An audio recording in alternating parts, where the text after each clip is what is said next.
The Sonora wastelands have always concealed mysteries, some etched in wind-carved stone, others locked in the hearts of those who've survived its merciless embrace. When a notorious smuggling cartel steals prize horses from a quiet widow's isolated ranch, they never suspect she once tracked fugitives through the deadliest sandstorms. The desert remembers its own, and soon these thieves will learn that some women aren't merely survivors, they're hunters. Before we jump back in, tell us where you're tuning in from, and if this story touches you, make sure you're subscribed, because tomorrow I've saved something extra special for you. The unforgiving sun hung like molten copper in the cloudless sky, casting harsh shadows across Layla Bakhtar's modest ranch. Shimmering heat distorted the horizon, blurring the boundary between earth and air as temperatures climbed mercilessly toward midday.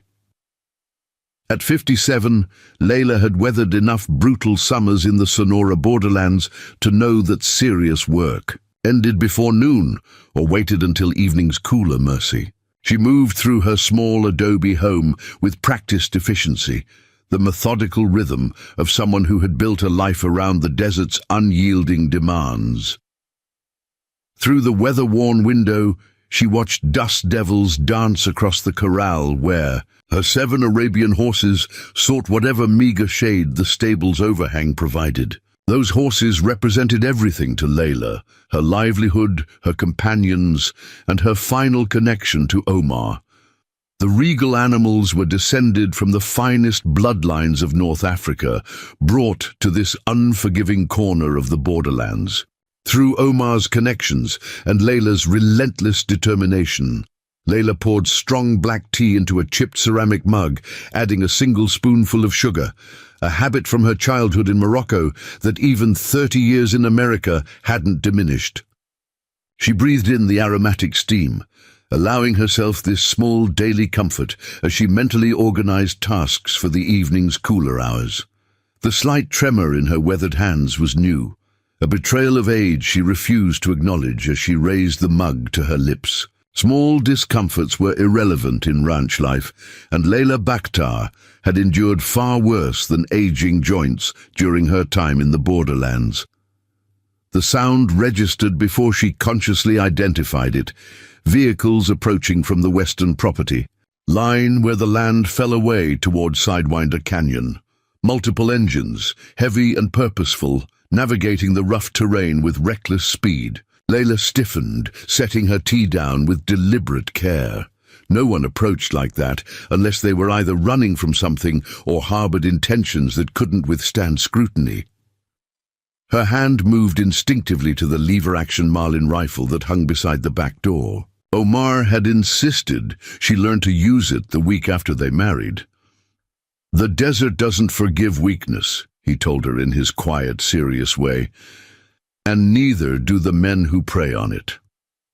Layla had absorbed this lesson along with countless others, from her late husband, a former border patrol tracker whose understanding of the desert had seemed almost supernatural to everyone except Layla, who eventually surpassed even his legendary skills.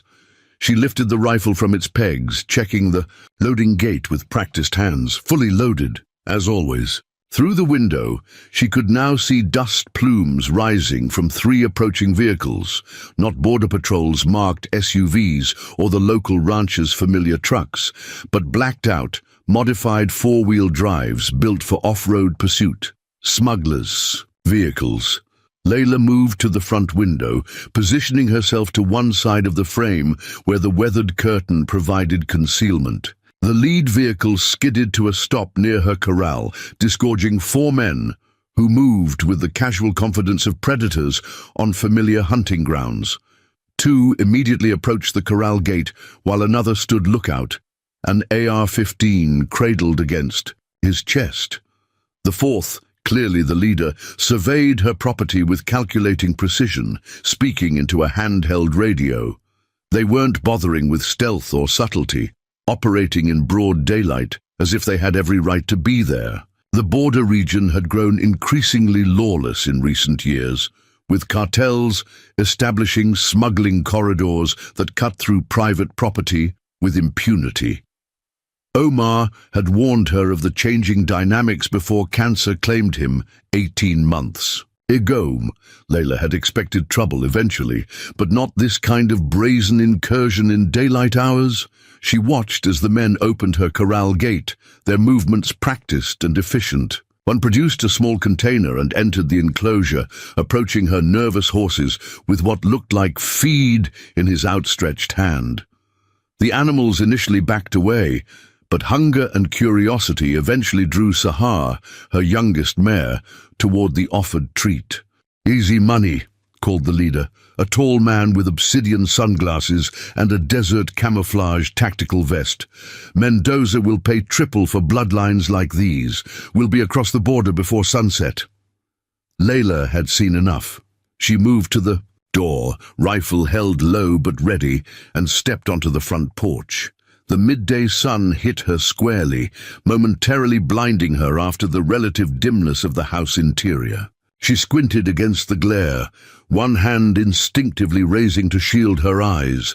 The men froze at the sight of her, a lean, copper-skinned woman with silver-streaked black hair pulled back in a severe braid, standing straight despite her years. The Marlin rifle looked like a natural extension of her weathered hands, held with the casual competence of someone who had fired thousands of rounds through its barrel. "Those horses aren't yours to take," she called, her voice carrying across the yard with surprising strength. The accent of her childhood colored her English faintly, giving it a melodic quality that belied its steely undertone. The leader turned his vehicle slowly to face her. Now she could see him clearly. Mid-30s, with a meticulously trimmed beard, and the hard, appraising eyes of someone who assessed everything in terms of profit and risk. A jagged scar bisected his left eyebrow, disappearing into his hairline. He wore body armor despite the heat, and the bulge beneath his vest suggested additional firepower beyond the pistol holstered at his thigh. "Well now," he drawled. "The borderland." Spanish inflection thick in his English. "What do we have here? A little desert grandmother playing rancher?" He removed his sunglasses with exaggerated courtesy, revealing eyes as emotionless as a rattlesnake's. "Ma'am, these fine animals are being requisitioned by the Espinosa organization. Perhaps you've heard of us?" Layla hadn't, but names meant little. Cartels rebranded themselves constantly as leadership changed through violence or arrest. "I don't care if you're the governor's personal guard," she replied evenly. "This is Bakhtar land. Those are Bakhtar horses. And you're trespassing." The youngest of the group, barely 20 with gang tattoos crawling up his neck and disappearing beneath his collar, snickered. "Bakhtar? That'd be Omar Bakhtar's spread, wouldn't it?" He looked around theatrically. "Don't see old Omar anywhere. Word is, the Border Patrol's best tracker has been feeding the coyotes for more than a year now." Something cold settled in Layla's stomach. They knew Omar was dead. They knew who he had been. This wasn't a random theft. They had chosen her ranch. Deliberately. The leader, Espinosa, if that was truly his name, smiled, revealing a gold-capped incisor that gleamed in the harsh sunlight. "You see, Mrs. Bakhtar, that's the trouble with widows trying to run ranches in the borderlands. No one watching your back." He nudged his vehicle forward a few feet, the engine's growl underscoring his words. "Now we'll be taking these horses. You go back inside, brew another pot of that mint tea you Moroccans love, and forget you saw us. That way nobody gets hurt." Layla didn't move, didn't blink. "Last warning, leave my horses and ride out." Espinosa's smile vanished. "Lady, you're either very brave or very stupid. There are 4 of us, all armed. What exactly do you think is going to happen here?" Layla raised the Marlin in one fluid motion, sighting down the barrel. "I think you're about to find out why Omar married me in the first place." The lookout man suddenly swung his AR-15 toward her. Layla didn't hesitate. The Marlin cracked, its report echoing across the sun-baked yard. Preparing and narrating this story took us a lot of time, so if you are enjoying it, subscribe to our channel. It means a lot to us now. Back to the story. The man screamed as the rifle flew from his grasp, blood streaming from his shattered thumb and trigger finger. Madre de Dios! The young one yelped, scrambling for cover behind their vehicle. Espinosa's face transformed, all pretense of amusement vanishing. "You've made a serious mistake, woman," he growled, his hand hovering near his holstered sidearm. "Your friend is bleeding badly," Layla observed calmly, already working the lever to chamber another round. "Might want to get him medical attention before he passes out. Nearest clinic is in San Miguel, about 3 hours east of here." She aimed again, this time at Espinosa's chest. "Or you can try your luck right now. Your choice." For a long moment, no one moved.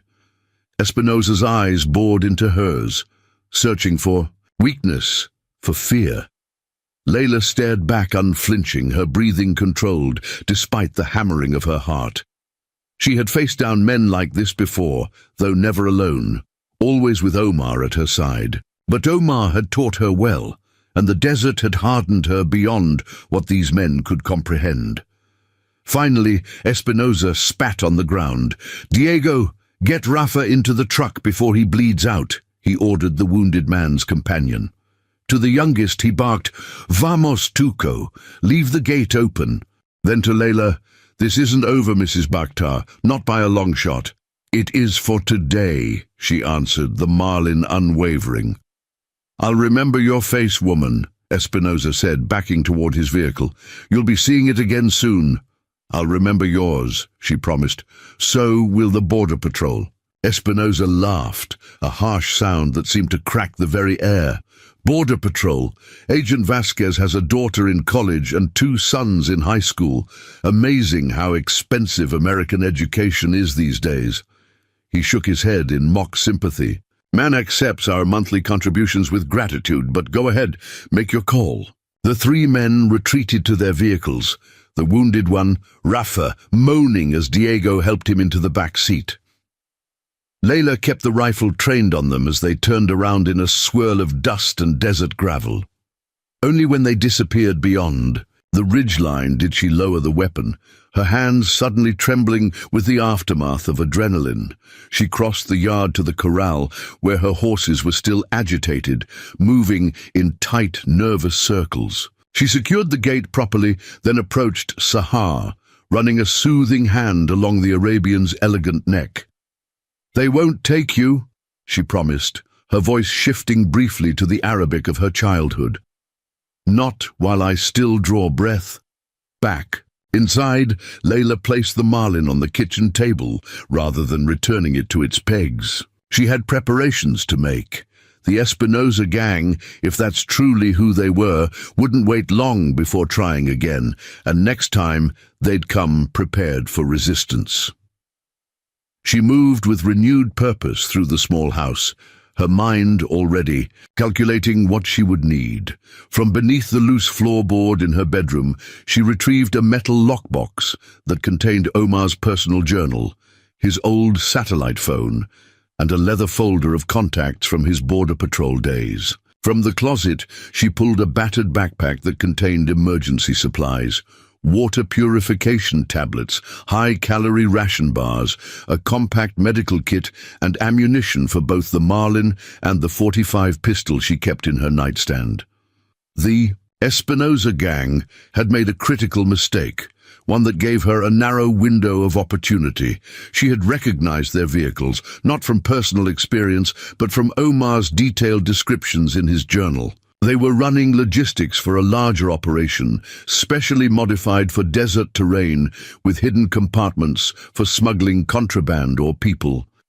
Such vehicles wouldn't be used merely for stealing horses, unless those horses were incidental to their primary purpose.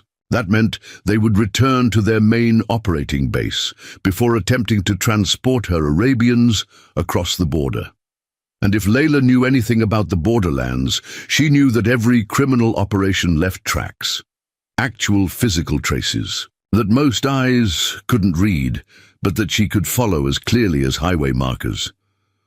Omar hadn't merely taught her to shoot, he had trained her in the dying art of desert tracking that had made him legendary within Border Patrol. She had absorbed his knowledge, then expanded it with her own innate understanding of how wind, sand, and stone conspired to both preserve and disguise human passage. Even more valuable, she could read sign during a sandstorm, a skill so rare that Omar himself had never fully mastered it. Growing up in the Moroccan desert had given her an instinctive understanding of how particles moved in churning winds, how to identify disturbances in natural patterns that persisted even when the landscape itself seemed to be in chaotic motion. Layla checked the weather report on her satellite phone. Perfect. A major system was moving in from the southwest, bringing sand-bearing winds within the next 12 hours. Local residents would batten down and wait it out, while most border traffic, legal or otherwise, would pause until visibility improved. But for Layla, the storm offered perfect cover to track the Espinosa gang to their base of operations. She glanced at the clock, just past 1 p.m. Assuming the Espinosa's base was within 50 miles, which was likely given their operational territory, she had time to reach San Miguel for information before the storm hit. The border town had been Omar's favorite place to cultivate informants, and his old friend Miguel Domingo might still run the cantina where whispered secrets flowed as freely as tequila. Layla moved efficiently, changing into lightweight tactical clothing that offered protection from both sun and abrasion. She strapped a woven leather canteen to her hip, a wedding gift from Omar that had accompanied her on countless desert journeys. Into a small pack went essential supplies for up to 36 hours, along with the satellite phone and a detailed topographical map of the region that Omar had marked with known smuggling routes and water sources. The horses needed protection before she departed. Layla opened the interior gate that connected the corral to the rear stable, encouraging the animals inside with soft whistles and commands in a mixture of English and Arabic. They would have access to water and feed, but remain concealed from casual observation. She doubted the Espinosas would return immediately, but desert survival meant preparing for worst-case scenarios. As she secured the final stall, her hand lingered on Amir's velvet muzzle. The magnificent stallion had been Omar's personal mount and the cornerstone of their breeding program. "I'll bring you all home," she promised, a fierce certainty hardening in her chest. The Espinosas had awakened something they couldn't possibly comprehend, the protective instinct of a woman who had already lost everything once before coming to this harsh land and rebuilding a life from nothing. They thought they were the predators, but in targeting Layla Bakhtar's ranch, they had unwittingly transformed themselves into prey. Layla's ancient Land Cruiser roared to life on the first attempt. The meticulously maintained engine testament to Omar's mechanical skills and her own stubborn refusal to replace what could be repaired. She navigated the rutted access road with practiced ease, dust billowing behind her as she headed east towards San Miguel. The border town lay 45 minutes away, assuming the washes remained dry from the recent lack of rain. As she drove, Layla's mind worked methodically through her next steps. Information first. The Espinosa organization wasn't a cartel name. She recognized, which suggested they were either new players or a splinter group from one of the established operations. Either way, they would have a signature, a pattern that someone in Miguel's cantina would know. Then equipment. Her tracking gear needed supplementation for extended desert work, particularly with a sandstorm approaching. Finally, she needed to identify the likely direction of the Espinosas' main operational base. The landscape passed in sun-bleached monotony, occasional saguaros standing sentinel over the rolling hardpan like lonely guardians of a forgotten realm. To untrained eyes, this terrain appeared empty, hostile, incapable of supporting life. But Layla saw the hidden ecosystem. where jackrabbits sheltered during the day, which depressions might hold water after the next rain, how javelinas had rooted near that mesquite thicket last night. The desert spoke a language few could understand, and Layla was fluent in its whispered grammar of survival and death. She topped a rise and caught her first glimpse of San Miguel in the distance, a clustered assemblage of adobe and concrete structures that hugged the international border like a child clinging to its mother's skirt.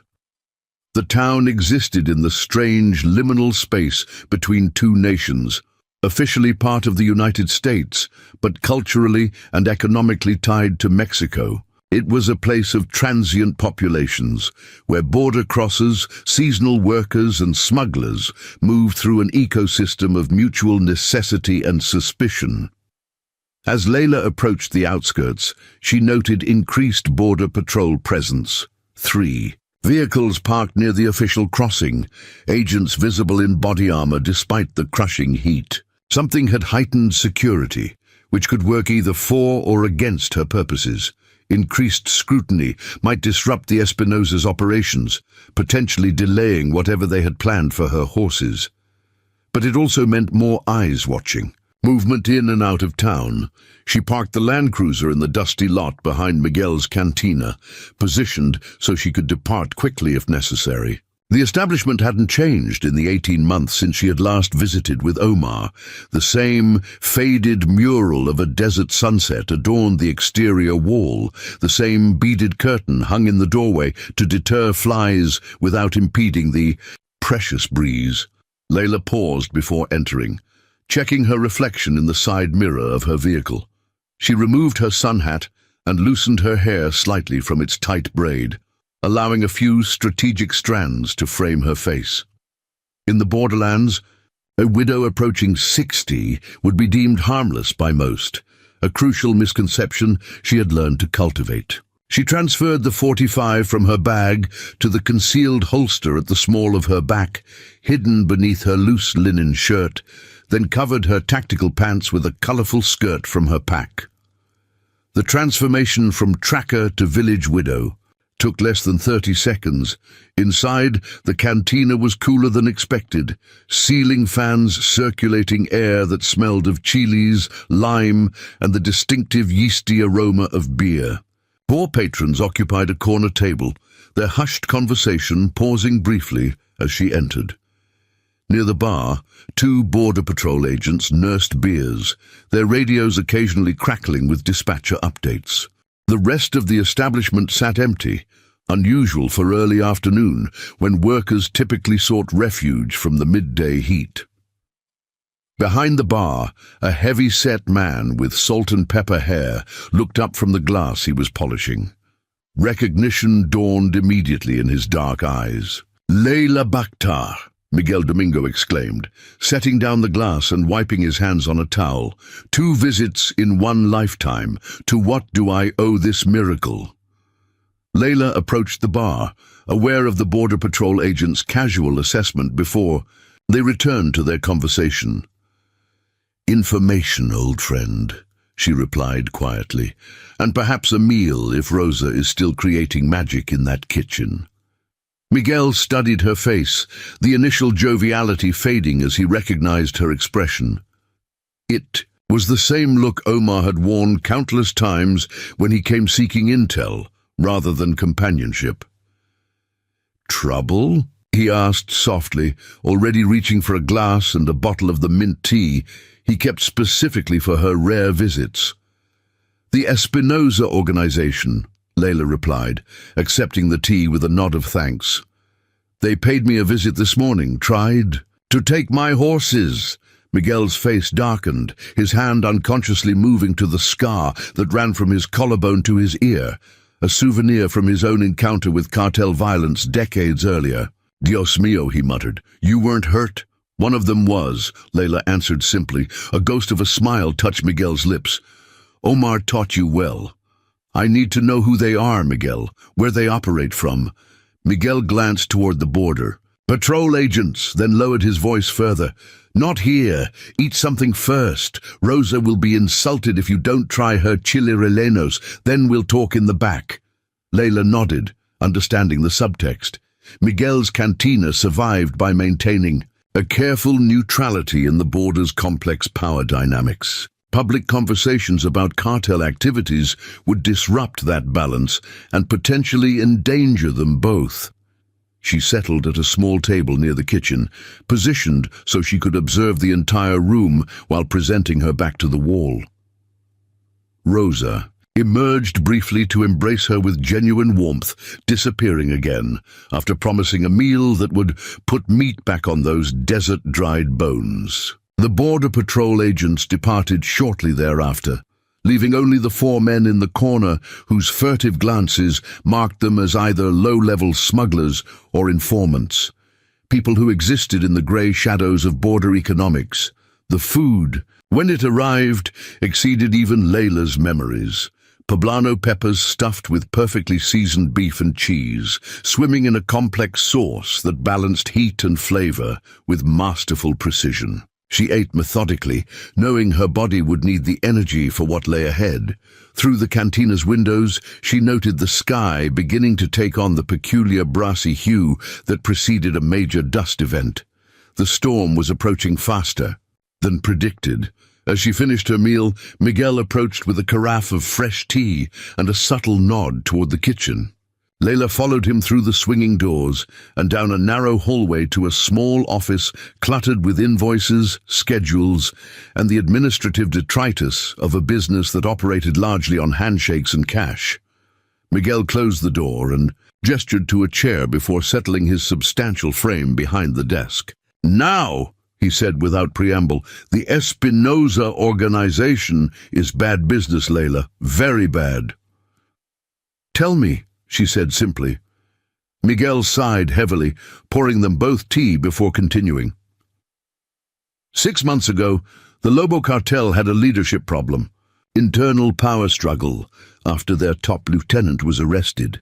Into that vacuum stepped Victor Espinosa, former Mexican Special Forces, trained by your American military at the School of the Americas, before he decided criminal enterprise paid better than patriotic duty. Layla absorbed this information with a slight frown. Military training explains their tactics, but why horses? Surely drugs and human trafficking are more profitable. Diversification, Miguel explained. Espinosa is smarter than his predecessors. He understands that relying solely on traditional smuggling creates vulnerability. So he's expanded exotic animals, stolen vehicles, even legitimate businesses as fronts. He paused, studying her face. But Arabian horses, that's specific. High value for wealthy clients in Mexico, certainly, but still unusual. They knew Omar was dead, Layla said quietly. They knew who he was. A shadow crossed Miguel's face. Espinosa has been recruiting former Border Patrol. Men who worked with Omar would know about your breeding program, your isolated location, and the fact that I'm alone, Layla finished, a cold clarity settling over her. Where do they operate from, Miguel? Miguel hesitated, conflict evident. In his expression, Layla, these are not men you can fight alone. Victor Espinosa has 30, maybe 40 people working for him. Former military, hardened criminals. Even Omar would not— Where? Layla interrupted, her voice soft but unyielding. Miguel recognized the steel beneath her quiet question. It was the same implacable determination that had allowed her to survive the death of her entire family in Morocco, to build a new life in the harshest environment imaginable, to endure Omar's long illness without once breaking. They've taken over the abandoned Golden Peak mine, he relented, about 30 miles southwest of your ranch, in those hills beyond Sidewinder Canyon. They've converted the old structures into a compound. Guards, weapons, the works. Layla nodded, once mentally placing the location on her mental map of the region. The abandoned mine made perfect sense. Remote yet accessible, with existing infrastructure including water wells and generator capacity, situated near the informal crossing points that Border Patrol struggled to monitor effectively. There's Something else you should know, Miguel added, his expression grave. Victor's brother, Alejandro Espinosa, was captured by Border Patrol 5 years ago. It was Omar's tracking that led to his arrest. He died in federal custody during a prison riot 2 years later. The final piece clicked into place. This wasn't merely opportunistic theft. It was calculated revenge against Omar through the wife and horses he had loved. "The storm is coming sooner than expected," Layla said, rising from her chair. "I need supplies." Miguel recognized the shift in her demeanor from information gathering to action. "Layla, please call the authorities. Whatever you're planning..." "We both know local authorities won't cross the Espinosas," she interrupted gently. "And federal response will come too late for my horses. This is something I must do myself." Miguel studied her for a long moment, then sighed in resignation. "What do you need?" "Storm gear, extra ammunition, and anything you can tell me about their patrol patterns around the mine." Miguel nodded slowly. "Rosa's nephew works as a water delivery driver. He services the mine weekly. He might know their routines." He moved to a cabinet in the corner, unlocking it to reveal a small arsenal, remnants of his own complicated past that he had never fully explained. "Take what you need. I'll speak with Eduardo about the patrols." As Miguel left to find his source, Layla selected ammunition compatible with her weapons and a specialized face mask designed for the region's worst sandstorms. She also took a pair of military-grade night vision goggles, equipment that would give her a crucial advantage in the coming hours.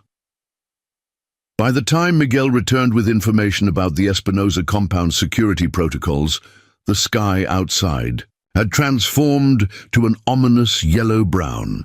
The approaching sandstorm's leading edge would hit within the hour, earlier than meteorologists had predicted. Perfect timing for what Layla had planned. "Their main patrols run every 2 hours, Miguel reported. "Heaviest security on the south side, where the main road approaches. Lighter on the north, where the terrain is considered too rough for vehicles." He handed her a crude map Eduardo had drawn. "Water deliveries go through this gate. Eduardo says they're always bringing horses in and out through here. They're running some kind of operation with stolen livestock." Layla studied the layout, committing it to memory before folding the paper and tucking it into her pocket. "Thank you, Miguel, for everything." "Omar was my friend," he replied simply. "Which is why I must ask once more. Are you certain about these men? They will not hesitate to kill a woman, especially one connected to the man who brought down Alejandro Espinosa." Layla met his gaze steadily. "I tracked insurgents through sandstorms in Morocco before I ever met Omar. I found water in places the Bedouin had declared barren. I survived the loss of everyone I ever loved, crossed an ocean, and built a new life in this desert." She adjusted, the pack on her shoulder, her voice softening slightly. "I'm not seeking a fight, Miguel. I'm retrieving what's mine. The Espinosas have simply forgotten something essential about the borderlands." "And what is that?" Miguel asked. "The most dangerous predators are the ones you never see coming." She tightened the straps on her pack, her eyes taking on the distant focus of someone already mapping the journey ahead. "The storm will cover my approach. If I'm not back by tomorrow night," Miguel nodded, understanding the unspoken request, "I'll make calls. But you will return, Layla Bakhtar. Omar always said you were the strongest person he'd ever known." Layla offered a rare smile. "Inshallah," she said softly, invoking the faith of her childhood. "God willing." Outside, the wind had strengthened, carrying the first gritty particles of the approaching sandstorm. Layla secured her equipment in the Land Cruiser and started the engine, the vehicle's powerful headlights barely penetrating the thickening air. As she pulled away from Miguel's cantina, she felt a familiar calm settling over her, the focused clarity that came with having a clear purpose and a defined path, however dangerous that path might be. The Espinosa organization had stolen her horses, believing an aging widow posed no threat to their operation. They were about to discover how catastrophic that miscalculation would prove. The same skills that had once tracked border crossers through impossible terrain would now be turned against them. And unlike Omar, who had been bound by laws and regulations, Layla operated under no such constraints. The wind howled around her vehicle as she drove toward the storm's heart, the world outside dissolving into a churning maelstrom of sand and dust. To ordinary travelers, this represented danger and disorientation, a time to seek shelter and wait for clarity. But for Layla Bakhtar, the sandstorm offered perfect cover for the hunt that lay ahead. The widow wasn't running from the storm. She was becoming one with it. The sandstorm descended like a living entity, swallowing the landscape in churning waves of amber and rust. Layla pulled her vehicle off the main road at the base of Coyote Ridge, exactly 7 miles from where Miguel's crude map indicated the Espinosa compound lay hidden within the abandoned Golden Peak mine. No vehicle could navigate reliably in these conditions. This was where the true hunt would begin. She methodically prepared for what lay ahead, her movements economical despite the wind's growing fury. From the back of her Land Cruiser, she extracted specialized gear developed during Omar's years, tracking human smugglers through the borderland's worst conditions. The sand-resistant field glasses went around her neck, while the filtration mask, a custom design that allowed breathing in conditions that would choke most humans, was secured firmly over her nose and mouth. Last came the most precious piece of equipment, handcrafted sand goggles with polarized lenses that Omar had commissioned from a military supplier in Israel, specifically calibrated for the unique light conditions of borderland sandstorms. As she worked, memories surfaced of the first major storm she and Omar had tracked through together. He had been skeptical initially, unwilling to risk his new wife in such dangerous conditions, despite her insistence that Moroccan dust storms had been her childhood playground. His doubt had evaporated when she identified footprints nearly obliterated by shifting sands, tracking a group of smugglers to their hidden cache, while experienced Border Patrol agents had declared the trail hopelessly lost. "You rid the desert like I read English," he had told her afterward, respect and wonder mingling in his voice. "The wind speaks to you." Layla checked her weapons one final time, the Marlin secured in a scabbard strapped to her back, the .45, holstered at her hip, and a razor-sharp tracking knife sheathed at her ankle. She programmed her coordinates into the handheld GPS unit, though she would rely primarily on traditional navigation techniques. Electronic equipment was fallible. The desert wisdom passed through generations of her Berber ancestors was not. With a last glance at her vehicle, now nearly invisible in the thickening storm, Layla shouldered her pack and turned southwest, moving directly into the churning wall of sand. She disappeared into the storm's embrace, becoming another ghost in a landscape suddenly devoid of definition or boundary. Most humans instinctively feared sandstorms, and with good reason. Visibility dropped to mere feet. Breathing became a struggle, and orientation disappeared as familiar landmarks vanished beneath the relentless assault of wind-borne particles. Death came easily to the unprepared or unlucky, from dehydration, from suffocation, from the simple disorientation that led panicked travelers in endless circles until exhaustion claimed them. But where others found terror, Layla found clarity. She moved through the maelstrom with uncanny precision, tracking the nearly imperceptible density variations in the airborne sand that indicated terrain changes. Her body automatically adjusted to the powerful gusts that could knock an unprepared traveler off their feet. The world had narrowed to a sepia-toned bubble, extending just a few yards in any direction, but within that bubble, Layla perceived Details invisible to ordinary observers. The way certain particles settled on leeward slopes, how different soil compositions created subtle color variations in the airborne dust, the barely discernible tracks of desert creatures seeking shelter. 2 hours into her journey, the first evidence of human presence materialized through the swirling haze. Tire tracks cutting across a dry wash, partially filled with wind-blown sand, but still readable to Layla's trained eye. Recent traffic, multiple. Vehicles with distinctive tread patterns matching those she had glimpsed at her ranch. The Espinosa convoy had passed this way, likely returning to their compound after the confrontation at her property. Layla crouched to examine the tracks more closely, her fingers hovering just above the impression without touching it. The sands. Texture told her the vehicles had passed within the last 4 hours. More revealing was the depth and pattern of the tread marks. These vehicles were heavily loaded, their suspension compressed by substantial weight. They had been carrying cargo when they returned to base, cargo they hadn't had when they arrived at her ranch. She frowned behind her filtration mask. The Espinosas hadn't succeeded in stealing her horses, yet they were transporting something heavy. Another operation, perhaps, conducted simultaneously with the attempted theft at her property. She filed this information away, another piece in the puzzle she was assembling. Rising, Layla continued southwest, following the vehicle tracks until they disappeared beneath fresh-blown sand. By now, the storm had reached its full strength, a howling banshee that clawed at her protective clothing and probed for weaknesses in her gear. Normal travelers would have long since sought shelter, but Layla pressed forward, her body instinctively angling into the wind to maintain balance.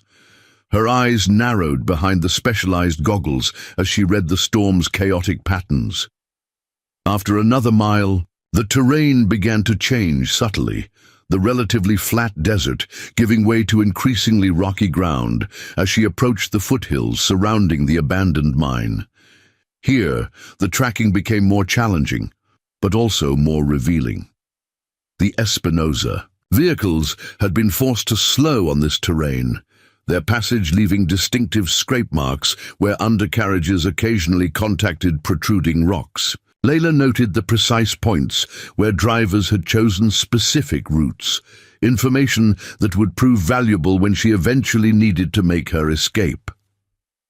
As the afternoon waned toward evening, a transition marked only by a subtle dimming of the storm's amber glow, Layla detected the first sign of active security measures. Partially concealed behind a rock outcropping lay a motion sensor, its housing camouflaged to match the surrounding stone, but its presence betrayed by the faint disturbance in the natural sand pattern around its base. Layla froze, then carefully backtracked 10 yards before circumventing the sensor with a wide berth. The Espinosas were using serious security technology that worked perfectly well under normal conditions but became significantly less effective during a sandstorm.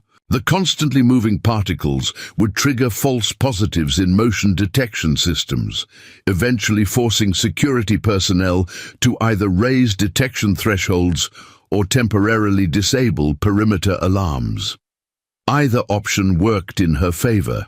She continued this careful approach for another 40 minutes, occasionally detecting and avoiding additional sensors. The storm's intensity worked to her advantage now, not only concealing her approach but also coating the sensors with fine particles that would further degrade their performance.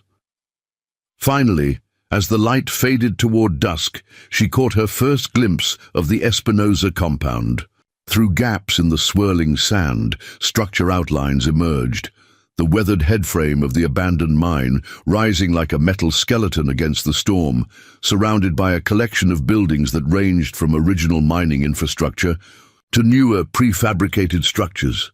A chain-link fence topped with razor wire encircled the complex, with floodlights positioned at regular intervals along its perimeter. Most telling was the communications array mounted on the highest building, a serious satellite setup that suggested operations far more sophisticated than simple horse theft. Layla found a protected position within a natural depression, using a cluster of barrel cacti and desert scrub for additional concealment. From here, she could observe the compound while remaining virtually invisible in the storm conditions. She settled in to study the operation systematically, the patience of a lifelong tracker evident in her absolute stillness despite the storm's continuing assault. Through her field glasses, she documented the compound's features methodically. 3 main buildings, all with reinforced doors and minimal windows. 6 smaller outbuildings that appeared to be storage or maintenance structures. A large corral on the eastern edge of the complex contained perhaps 24 horses, and with a surge of anger, Layla recognized several distinctive Arabian profiles that had to belong to neighboring ranches. Her suspicions were confirmed. The Espinosas weren't just targeting her animals, they were systematically stealing valuable bloodstock throughout the region.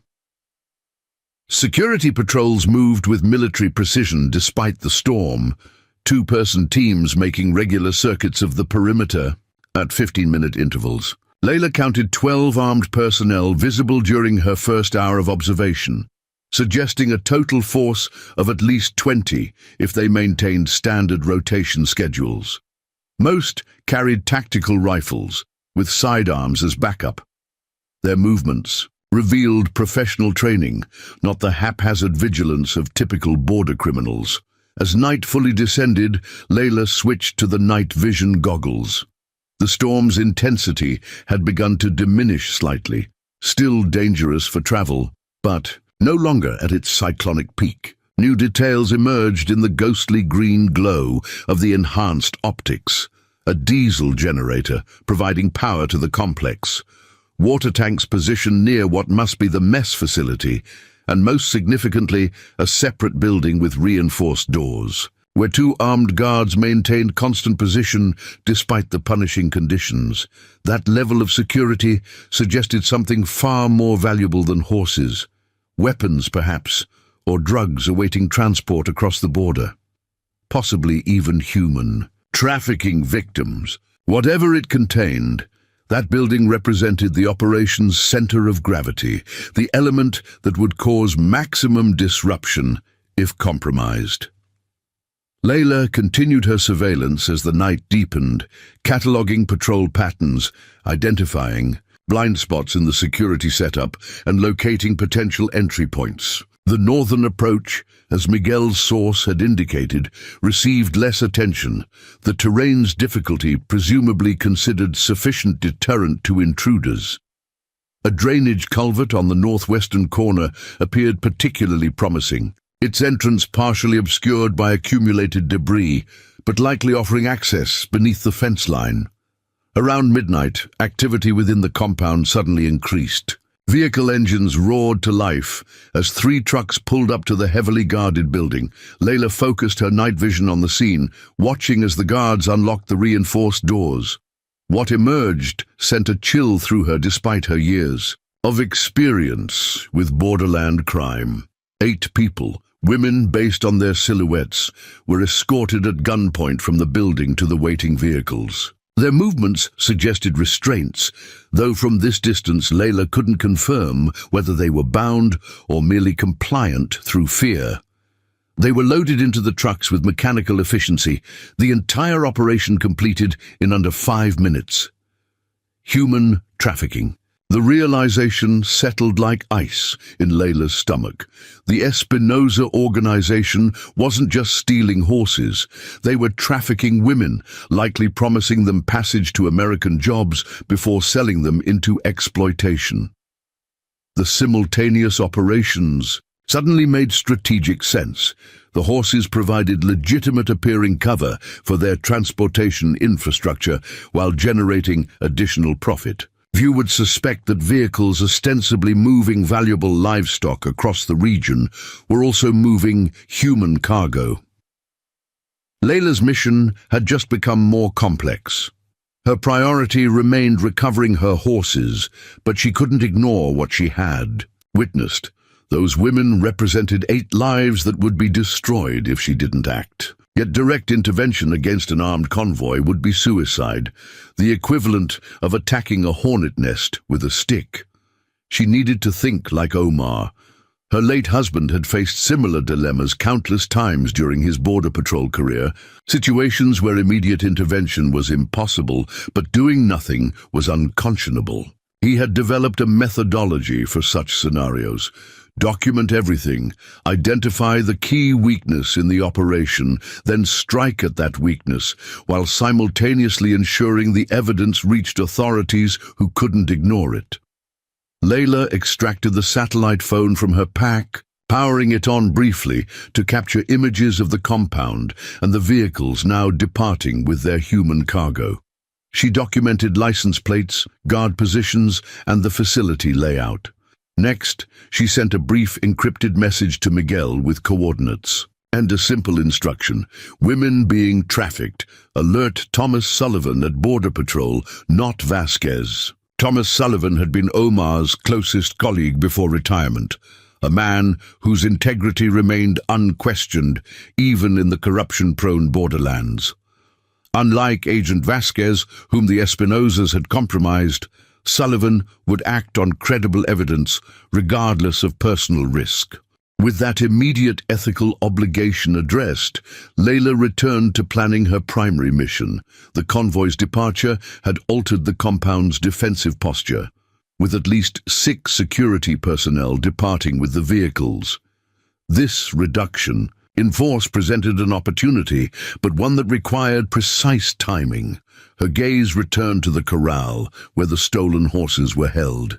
In the night vision's eerie illumination, she could now make out details of the enclosure: standard chain link, construction with a single gate secured by a padlock. 2 guards patrolled nearby, but their attention appeared directed primarily outward, watching for external threats rather than monitoring the animals themselves. More significant was what she observed about the horses' behavior. Even through the diminishing storm, she could recognize signs of stress and dehydration. The animals paced nervously, crowded together despite having sufficient space to spread out. This suggested they weren't receiving adequate care.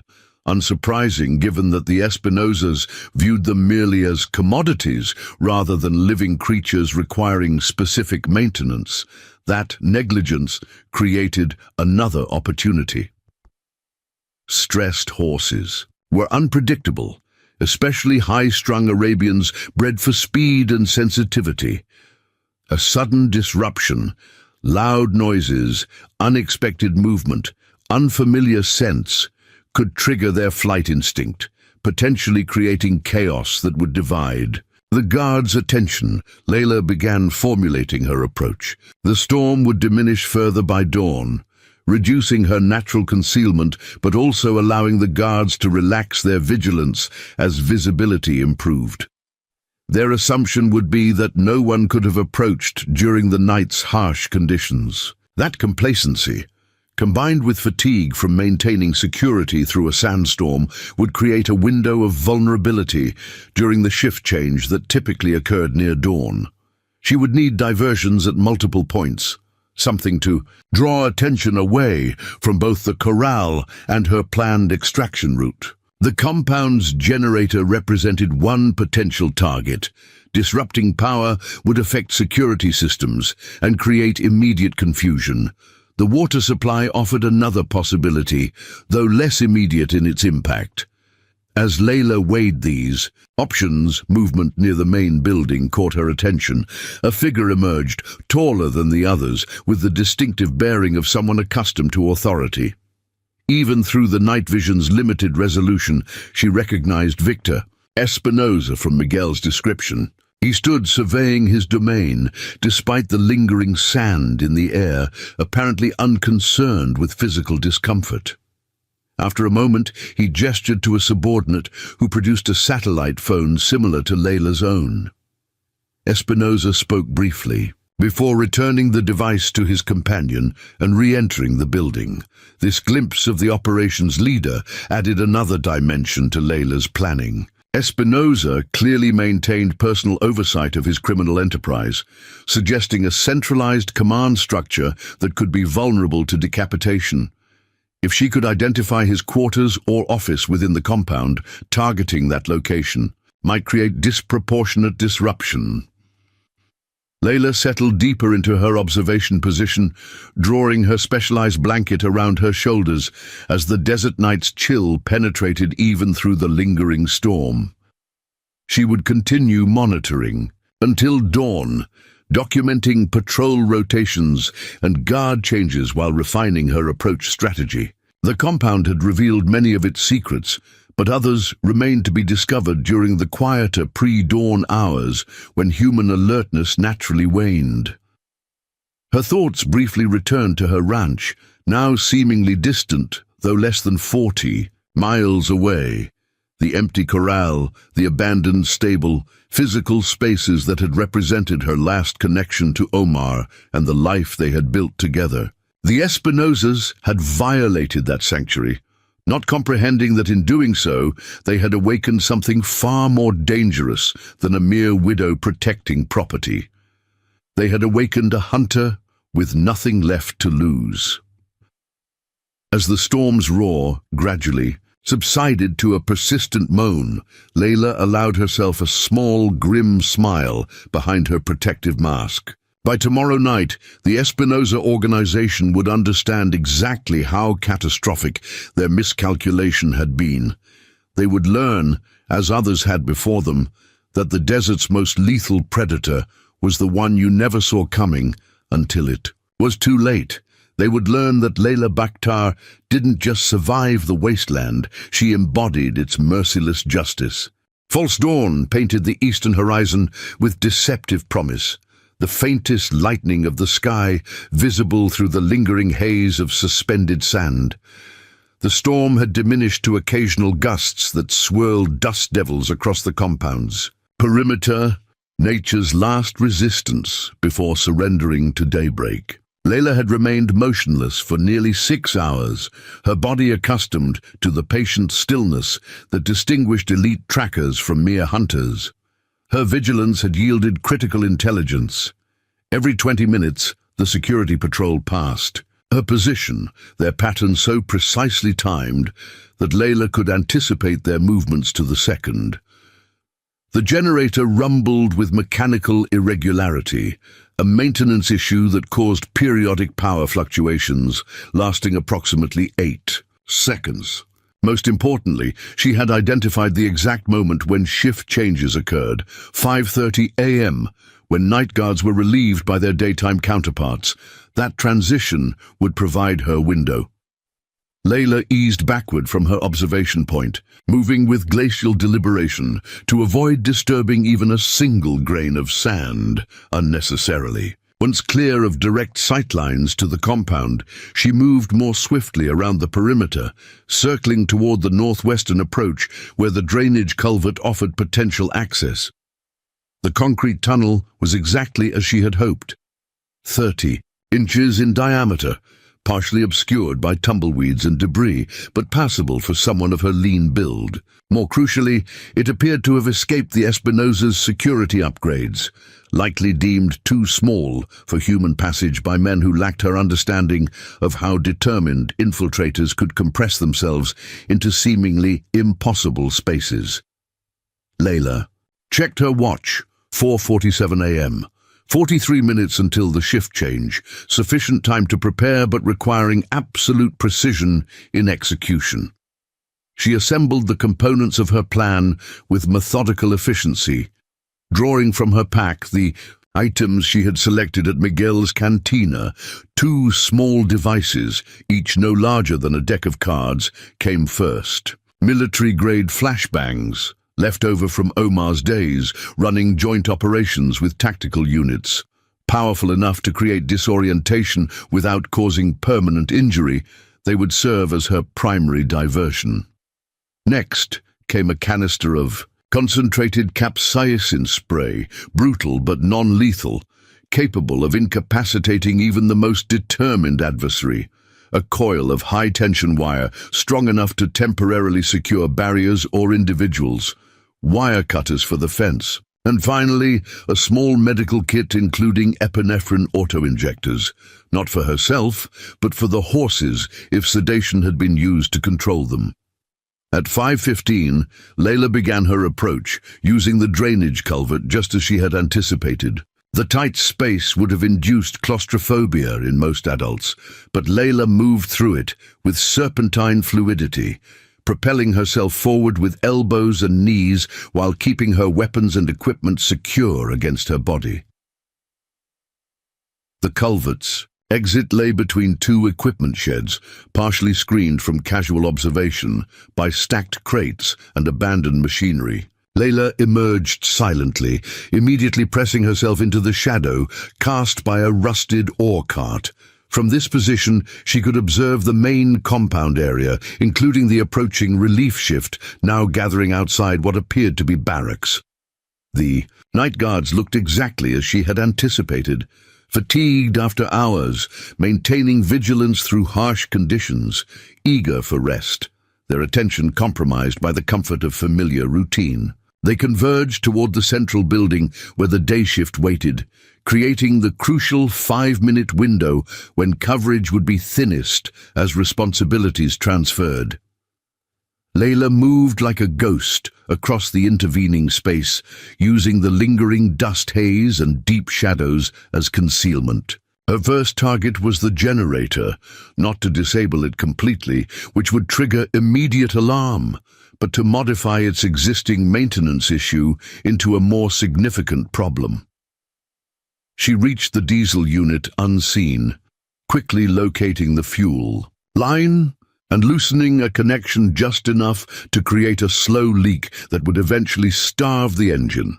The guards wouldn't notice immediately, but within 15 to 20 minutes, power would fluctuate more severely before failing completely.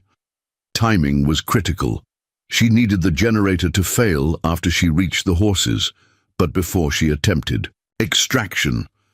Next came her primary diversion. Layla placed the first flashbang device behind a stack of fuel drums positioned near the southern perimeter, opposite from her planned escape route. She set its timer for 12 minutes, allowing herself sufficient time to reach the corral where the horses were held. With practiced stealth, she skirted the main compound area, freezing into absolute stillness whenever a guard's attention drifted in her direction. The skill came from decades tracking skittish desert game that could detect the slightest movement. Compared to the hypervigilant senses of desert bighorn sheep, even trained guards were relatively unobservant. To 6 a.m., the shift change was proceeding exactly as anticipated. Night guards handed over their weapons for inspection while day shift received their assignments. In the distraction of this transition, Layla covered the remaining distance to the corral's northern edge. Here, she encountered her first unexpected obstacle.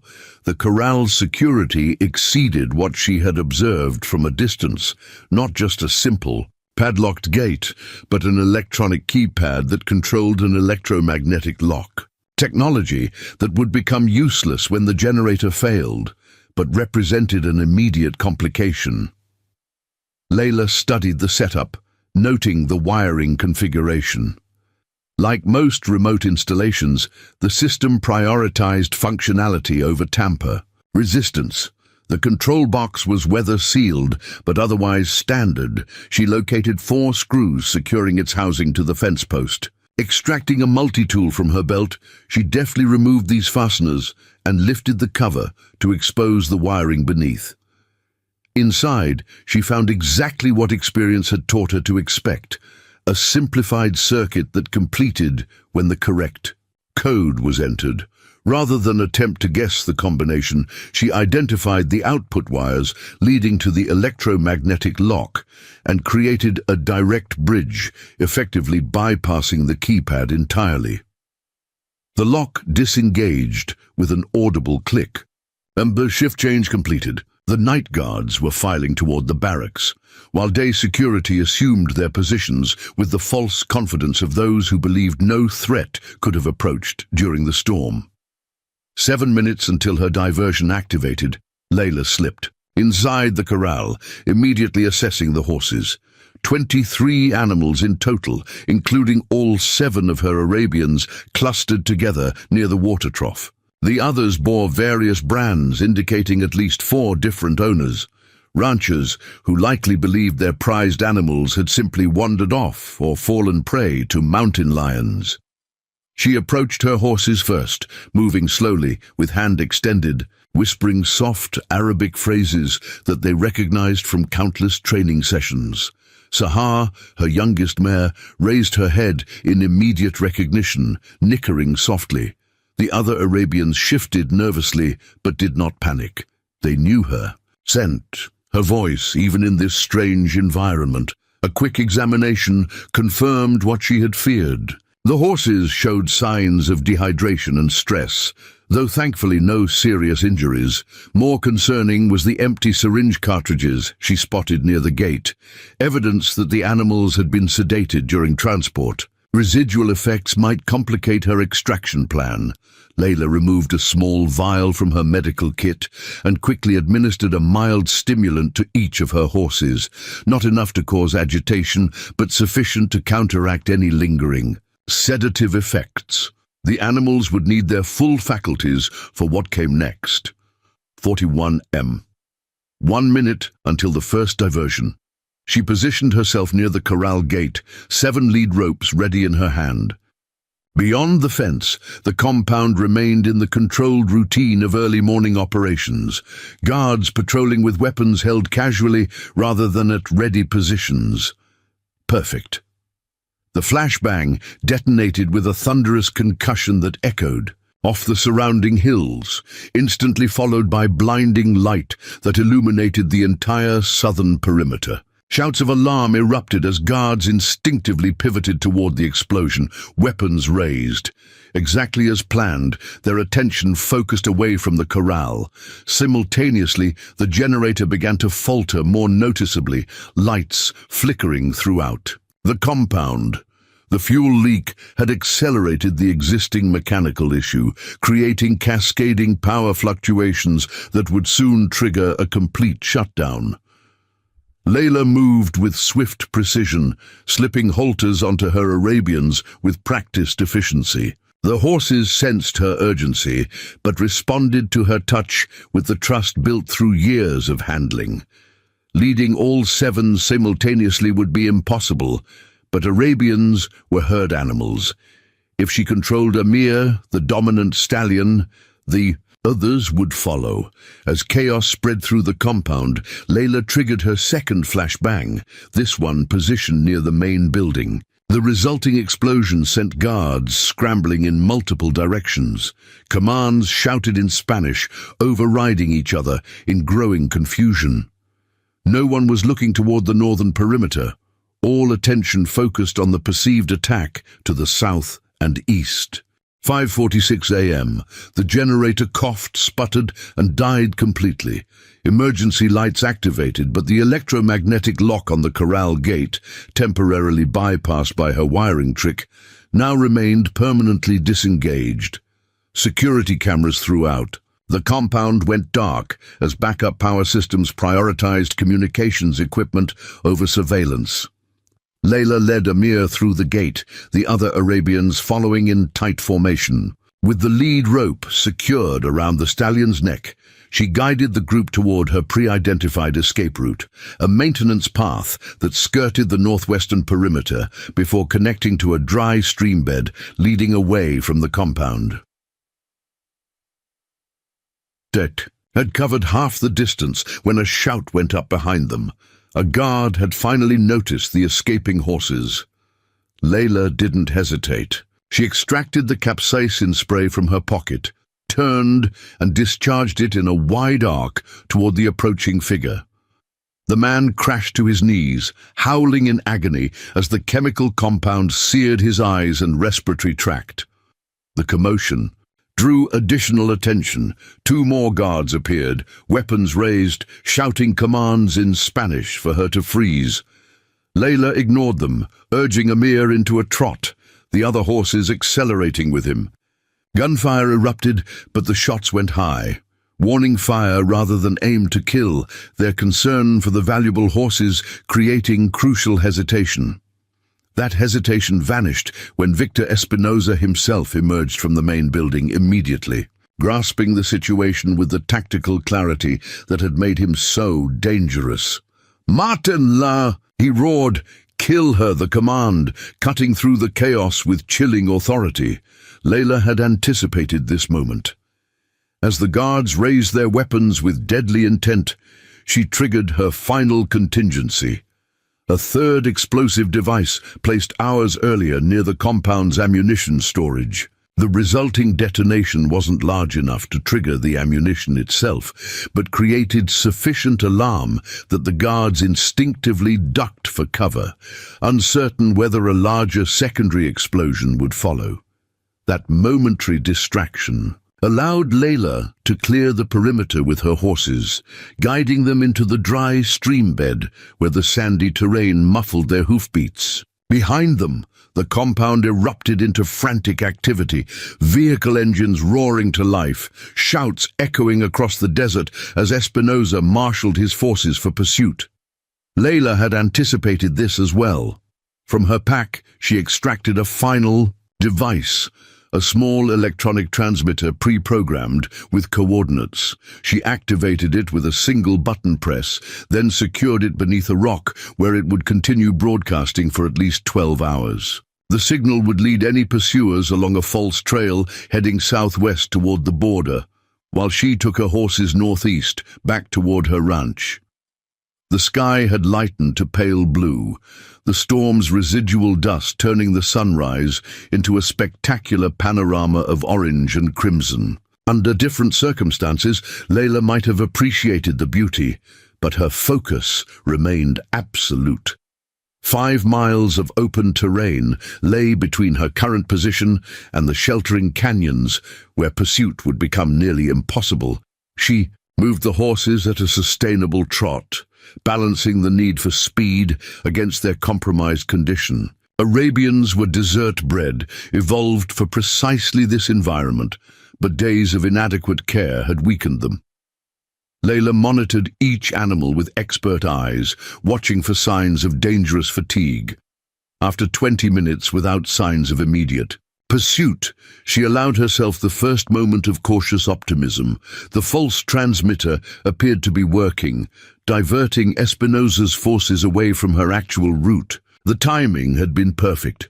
Dawn revealing enough visibility for her escape, yet the lingering dust providing sufficient concealment to obscure their trail.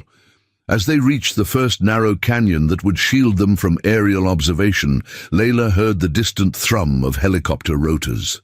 Border Patrol aircraft, responding to Miguel's alert about the trafficking operation.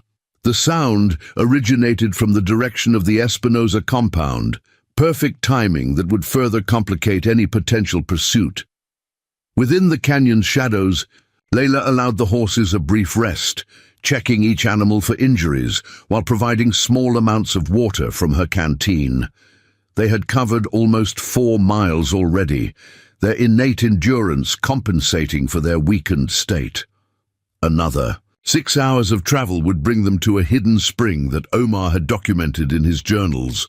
Water, shelter, and complete concealment from aerial observation. As she tended to her beloved animals, Layla's thoughts turned to the wider implications of what she had witnessed. The Espinosa operation clearly extended beyond simple horse theft. The human trafficking component suggested connections to international, criminal networks. The compound's sophisticated security and communications infrastructure indicated substantial financial backing. Most concerning was the evident corruption within Border Patrol. With agents like Vasquez compromised by cartel money, these were systemic issues beyond what one woman, even one with her unique capabilities, could address alone. But she had struck a significant blow. The evidence she had transmitted to Miguel would reach Thomas Sullivan, whose incorruptibility was legendary within the agency. The disruption to Espinosa's compound would compromise multiple criminal operations simultaneously. Most importantly, she had recovered her horses, living connections to Omar and their shared life that represented far more than mere property. Amir nudged her shoulder with his velvety muzzle, his intelligent eyes reflecting recognition. Despite their ordeal, Layla stroked his powerful neck, allowing herself a moment of connection with the magnificent animal her husband had treasured above all others. "Soon," she whispered in Arabic, the language she reserved for her most private thoughts and interactions with her horses. "Soon we'll be home." The respite couldn't last long. Layla checked her compass, confirming their bearing before urging the horses back into motion. They moved deeper into the canyon system, following routes that existed on no official maps, paths known only to indigenous peoples, specialized trackers like Omar, and those like Layla who had absorbed generations of desert wisdom. By midday, they had reached the hidden spring, a precious seep emerging from fractured stone deep within a box. Canyon whose entrance was barely wide enough for a horse to pass sideways. The water emerged cool and clear, creating a microclimate where desert willows and cottonwoods grew in startling contrast to the arid landscape beyond. This sanctuary had been a special place for Omar and Layla throughout their marriage. A secret retreat where they would camp during long tracking expeditions. Omar had enhanced the natural features, creating a small stone reservoir that captured the spring's output and establishing a rudimentary corral of interwoven branches that blended perfectly with the surrounding vegetation. The horses drank gratefully, then began cropping the sparse but nutritious grasses that grew near the water. Layla established a simple camp, creating shade with a specialized reflective tarp that regulated temperature while remaining virtually invisible from the air. Her satellite phone showed no service. The surrounding canyon walls blocked transmission, which meant she'd need to climb to higher ground to check whether Miguel had confirmed receipt of her evidence. That could wait until evening. For now, she needed to rest, replenish her own resources, and plan the final leg of their journey back to the ranch. The horses required at least 6 hours recovery before attempting another extended trek, especially considering the midday heat that was already building beyond the canyon's sheltering shadows. Layla consumed a portion of her remaining rations, then settled against a smooth stone wall, Marlin rifle across her lap. Despite her physical exhaustion, her mind remained alert, processing the events of the past 24 hours. The Espinosa organization represented a more significant threat than she had initially believed, with resources and connections extending throughout the borderlands. Victor Espinosa himself had demonstrated the calculating leadership that made him particularly dangerous, instantly recognizing her theft of the horses and committing fully to lethal force without hesitation. He wouldn't abandon the pursuit easily. Arabian horses of her bloodlines were worth tens of thousands each, over $1 million in total for her 7 animals. Beyond their monetary value, there was the matter of respect. In the border's criminal ecosystem, reputation equaled power. A widow who had successfully infiltrated his compound, stolen valuable assets, and escaped while disrupting his operation, represented an intolerable challenge to Espinosa's authority. He would come for her again, not immediately. The Border Patrol response to the trafficking evidence would demand his full attention for several days, but afterward, he would redirect resources toward finding her, perhaps leveraging corrupted officials like Agent Vasquez to identify her ranch's location if he hadn't already. Layla's successful escape had won her time, not resolution. The confrontation had been postponed, not avoided. This reality settled into her consciousness not as fear, but as strategic clarity. She would need to prepare her defenses, establish Contingencies, and perhaps most importantly, ensure the evidence of Espinosa's operations reached those who could act on a larger scale than she could alone. As dusk approached, Layla climbed the canyon wall to a rocky outcropping that offered sufficient elevation for satellite reception. The phone connected immediately, revealing 3 encrypted messages from Miguel. The first confirmed Border Patrol had intercepted the trafficking convoy based on her intelligence, rescuing 8 women and arresting 6 Espinosa operatives. The second reported that Thomas Sullivan had personally taken charge of the investigation, securing federal resources that local authorities couldn't access. The third, sent just an hour earlier, delivered more troubling news. Agent Vasquez had been found dead near the border crossing, executed cartel-style with a single bullet to the back of the head. Layla absorbed this information with grim understanding. Espinosa was eliminating loose ends, silencing those who might compromise his organization under federal questioning. Vasquez had outlived his usefulness once the trafficking operation was exposed. The cartel leader was moving to contain the damage, sacrificing expendable assets to protect his core enterprise. This development added urgency to her timeline. With Sullivan leading the investigation and federal authorities mobilizing, Espinosa would accelerate his timetable for retaliation. The attack on her ranch might come within days rather than weeks. Layla sent a brief acknowledgement to Miguel, then powered down the phone to conserve battery. As darkness settled over the canyon, she returned to her makeshift camp, the brilliant canopy of desert stars emerging overhead in startling clarity. The horses rested peacefully nearby, their rhythmic breathing creating a counterpoint to the occasional calls of nightbirds and distant coyotes. Tomorrow would bring the final stretch of their journey home, across open desert and through territory where her tracking skills would be tested by the lingering effects of the sandstorm. But the most significant challenges awaited beyond that immediate goal. Returning home represented only the opening move in what promised to be a dangerous confrontation with forces few individuals could hope to withstand alone. Yet as Layla settled into light sleep, one hand remaining in contact with the rifle beside her, her resolve remained unshaken. She had survived loss that would have destroyed most people. She had mastered a hostile environment that routinely claimed even experienced outdoorsmen. She had penetrated a cartel compound and extracted her horses from under armed guard. Those accomplishments weren't the desperate lucky actions of someone merely hoping to survive. They were the calculated maneuvers of a hunter who understood both her prey and her environment with preternatural clarity.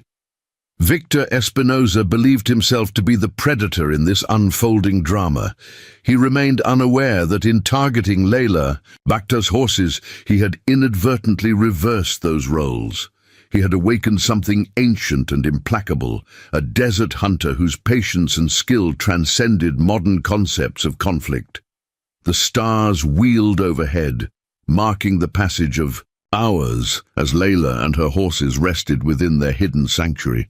Tomorrow would bring new challenges, new tracking, new confrontations, but for tonight the hunter slept, gathering strength for the battles that surely lay ahead.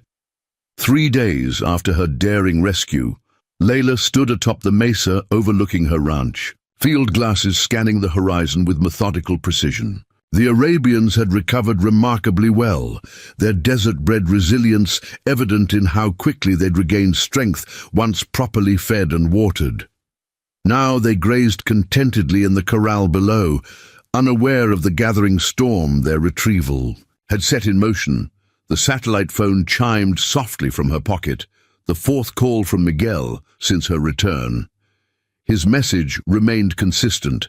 Thomas Sullivan had executed search warrants on 3 Espinosa properties, seizing documents, weapons, and evidence of human trafficking operations. Federal agencies had joined the investigation, their resources dwarfing local law enforcement capabilities. Most concerning, Victor Espinosa himself had vanished, along with his core security team. "He will come for you," Miguel had warned during their last conversation.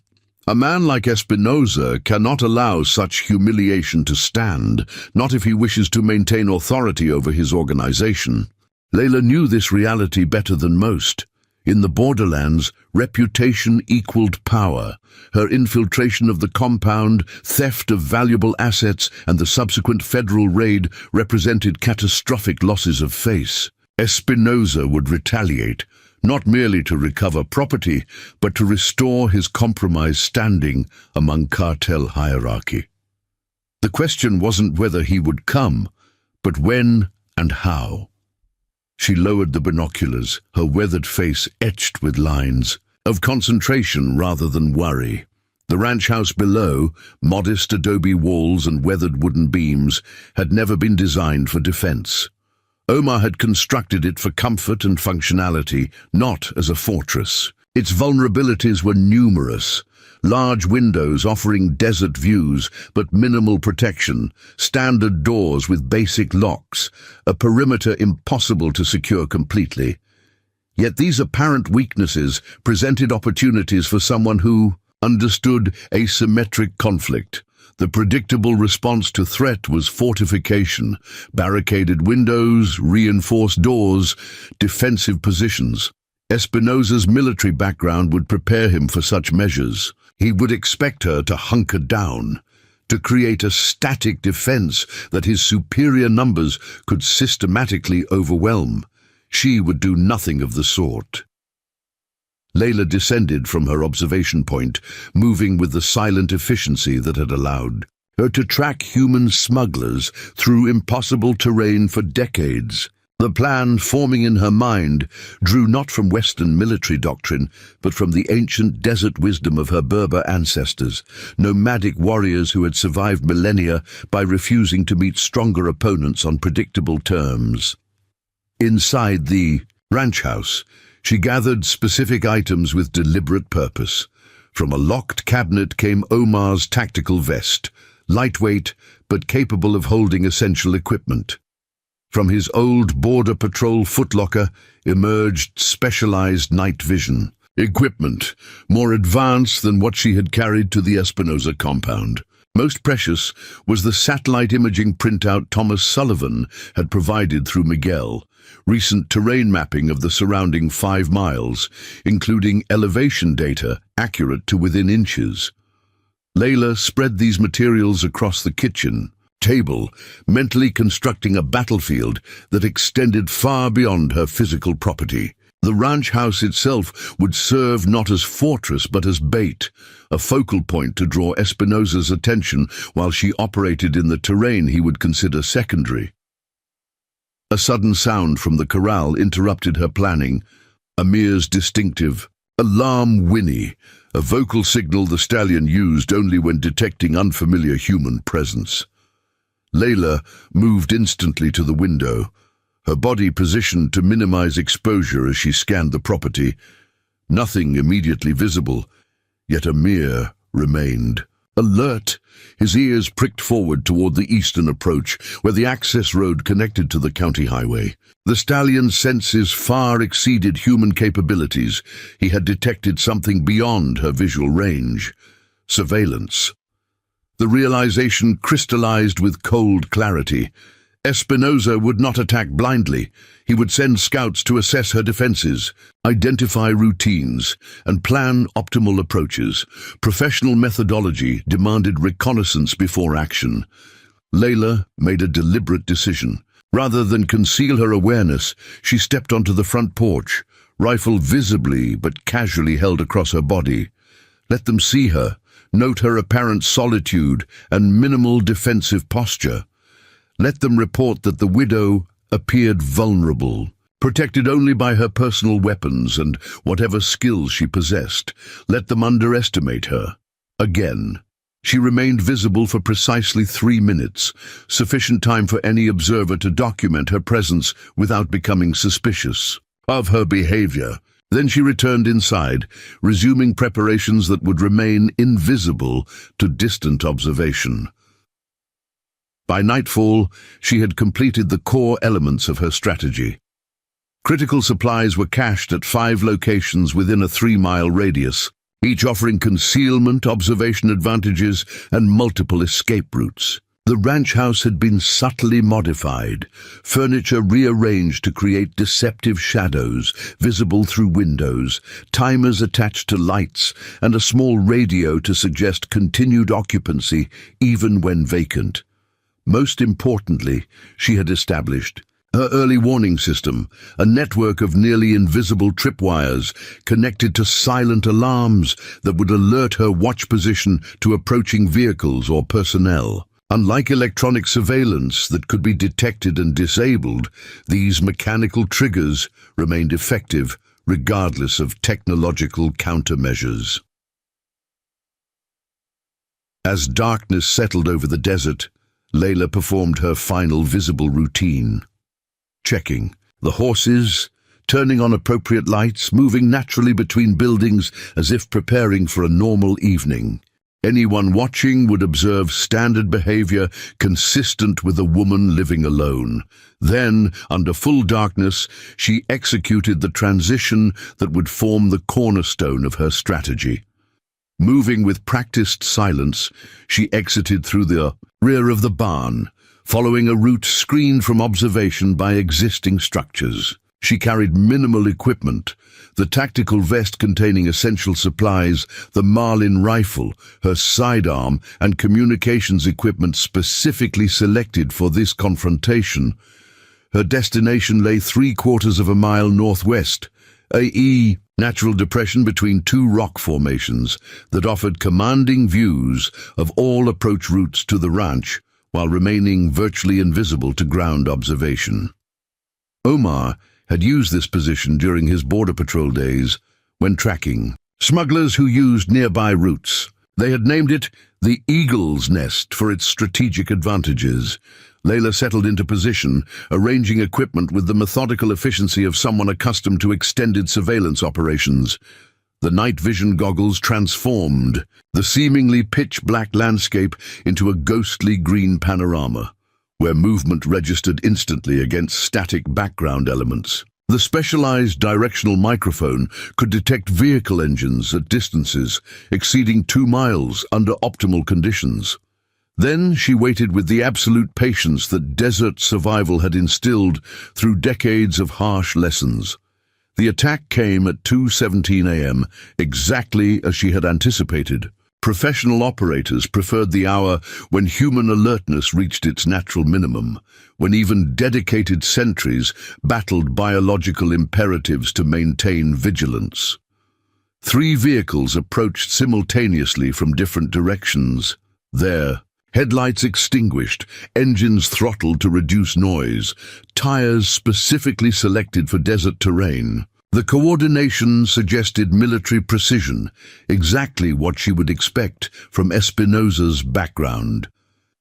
They converged on the ranch with textbook tactical deployment, establishing a triangular approach that would prevent escape while allowing interlocking fields of fire.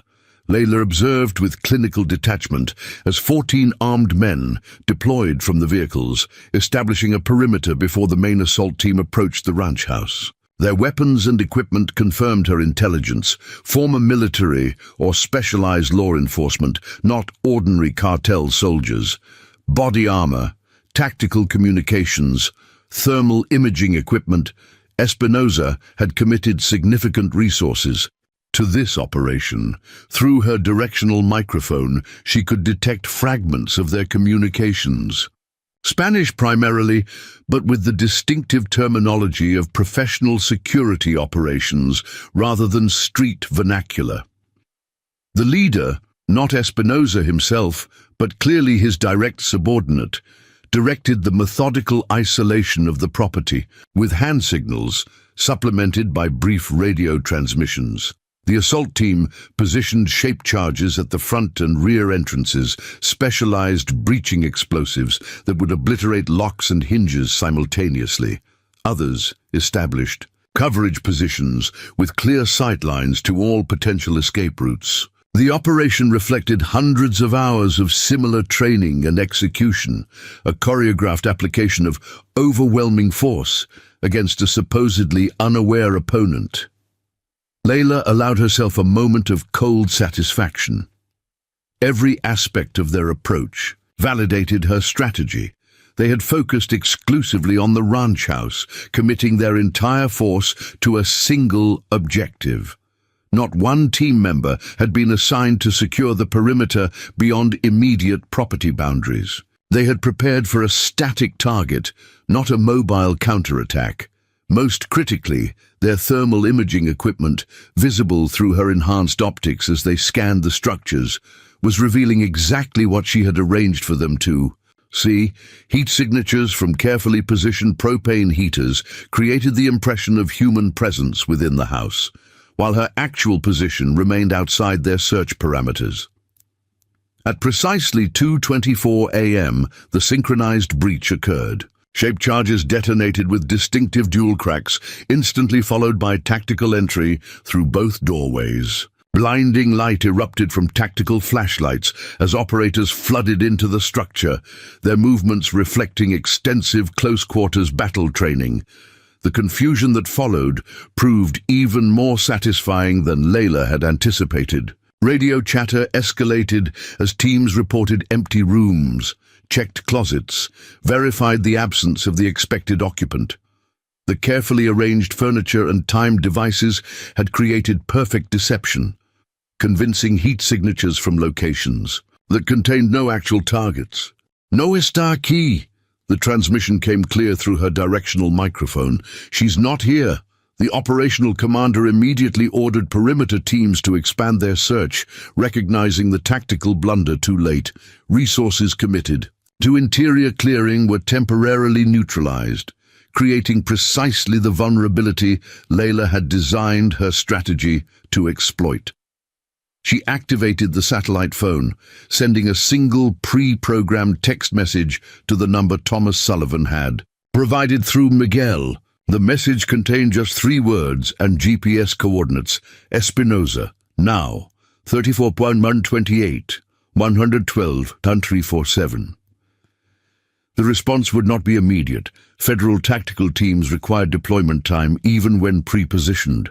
But Sullivan had guaranteed they were staged within 20 minutes of her location, awaiting exactly this confirmation of Espinosa's presence.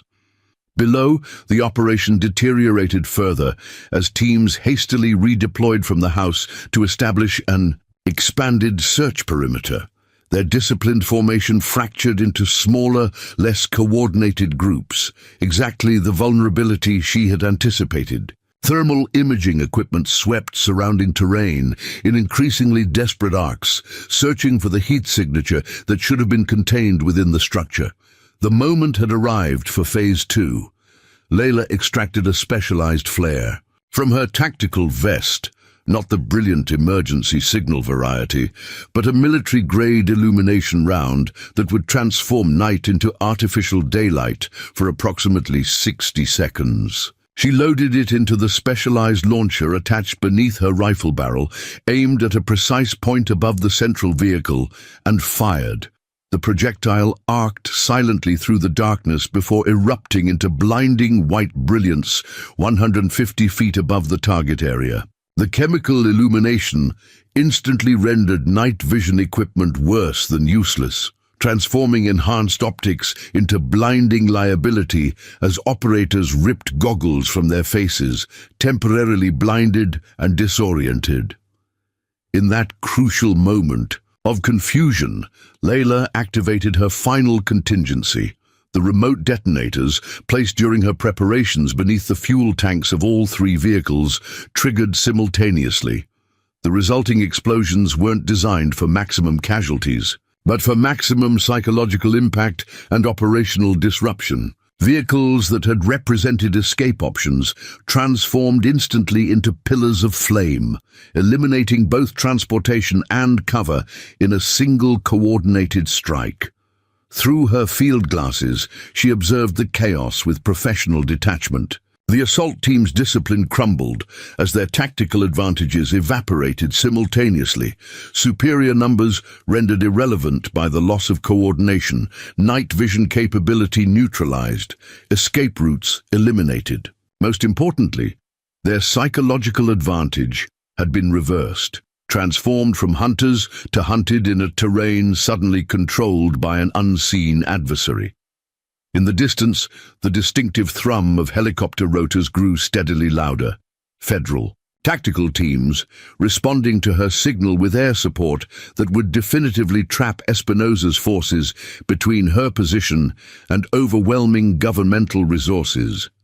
The borderland's most feared cartel leader had fallen into her perfectly executed trap, not through superior firepower, but through strategic patience and intimate understanding of the desert environment that had shaped her entire existence. Layla allowed herself a moment of grim satisfaction as she gathered her equipment. The confrontation's outcome was now inevitable. Thomas Sullivan's teams would capture most of Espinosa's personnel alive, securing witnesses whose testimony would dismantle not just this operation, but the entire organizational structure. Federal prosecutors would leverage these arrests to build conspiracy cases against leadership throughout the border region. The horses were safe. Justice for the trafficking victims had been set in motion. The immediate threat to her home had been eliminated, yet as she watched federal helicopters approach with surgical precision, Layla recognized this victory represented not an ending, but a transition. The borderlands would never be truly peaceful. Other criminal enterprises would eventually emerge to replace the Espinosa organization. Other threats would materialize, requiring the specialized skills that she alone possessed in this unforgiving terrain. But tonight, at least, the desert had rendered its harsh verdict. Those who had believed her vulnerable, who had treated her as mere prey, had discovered too late that some women weren't just survivors. They were the apex predators their environment had shaped them to become.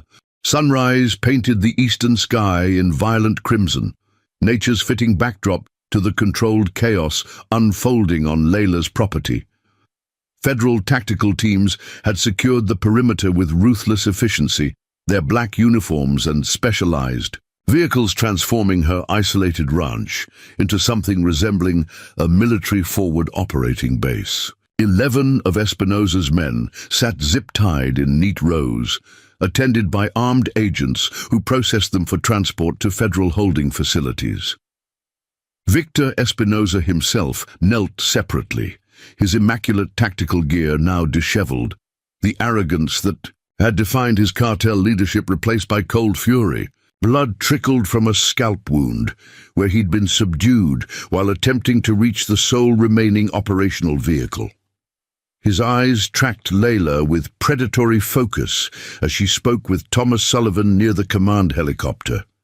"You've handed us the entire western corridor," Sullivan said, unable to completely mask his amazement despite 30 years in law enforcement. The veteran Border Patrol agent's weathered face reflected both gratitude and professional respect as he reviewed preliminary evidence secured from the captured vehicles. Ledgers, contact lists, trafficking routes, enough to dismantle 3 separate criminal networks. Layla accepted his words with a slight nod, her attention divided between the immediate scene and something more distant.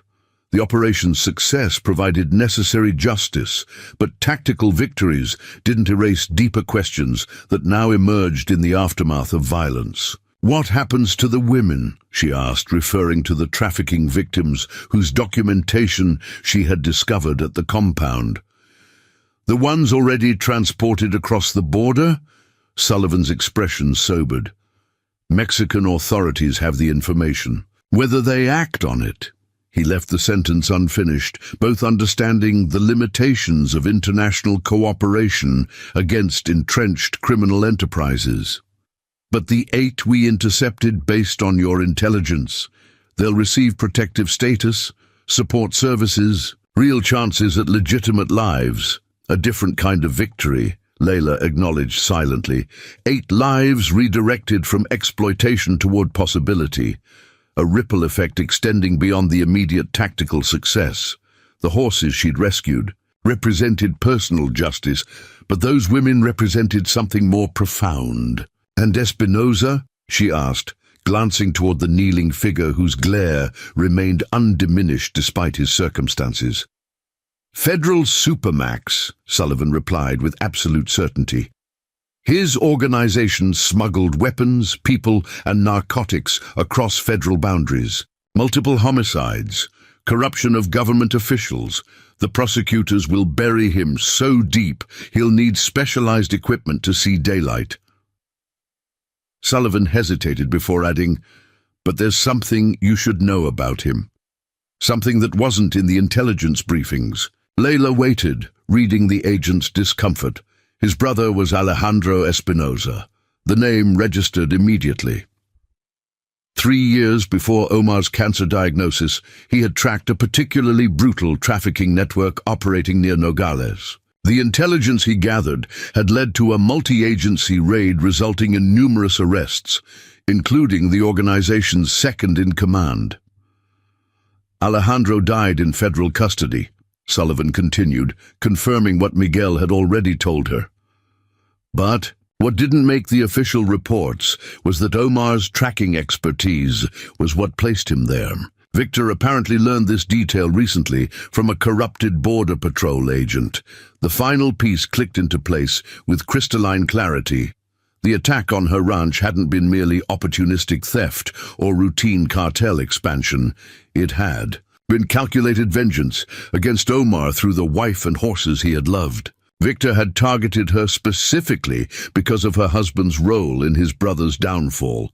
"That's why he came himself," Layla said softly. "Not just to recover the horses or eliminate a witness.